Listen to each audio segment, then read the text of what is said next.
Real মাদ্রিদের আশা জায়গা নিয়ে শুরুর পরেও তাদের জালেই গোল উৎসব করল বার্সেলোনা। দ্বিতীয় অর্ধের অধিকাংশ সময় 10 জুনের বার্সার বিপক্ষে ফিরে আসার নতুন রূপকথা লিখতেও পারেনি লস ব্লাঙ্কোসরা। এল ক্লাসিকোতেই চিরপ্রতিদ্বন্দ্বীদের 5-2 গোলে উড়িয়ে স্প্যানিশ সুপার কাপের শিরোপা পুনরুদ্ধার করল বার্সেলোনা, যার আনন্দ বড় পর্দায় দেখে ভাগাভাগি করে নিল ঢাকা বিশ্ববিদ্যালয়ের শিক্ষার্থীরা। আরও জানাচ্ছেন ওয়াসিউল হক পান্থ। খেলার শেষ বাঁশি বাজতেই বার্সেলোনা সমর্থকরা বিজয় উল্লাসে মেতে ওঠেন ঢাকা বিশ্ববিদ্যালয়ের টিএসসিতে। প্রিয় দলের সমর্থনে মুহুর্মুহু উন্মাতাল স্লোগানে ফেটে পড়েছে টিএসসি। এই যেন বাংলাদেশ নয়, এক টুকরো কাতালুনিয়া।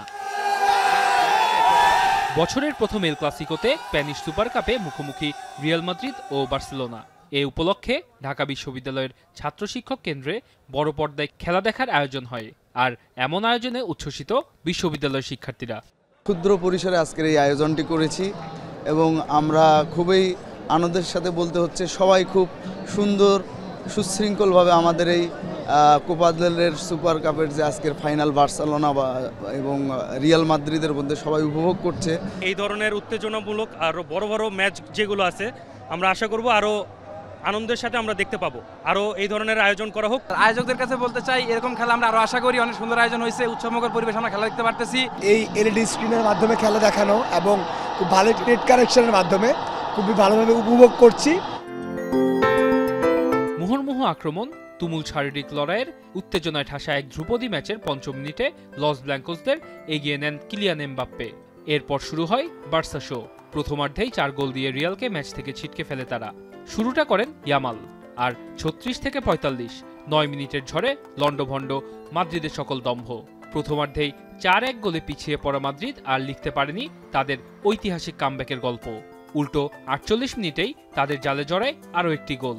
ম্যাচের শেষ 35 মিনিটে 10 জনের বার্সার জালে আর মাত্র একটি গোল দিয়ে ব্যবধানটা কমাতে পেরেছেন রদ্রি।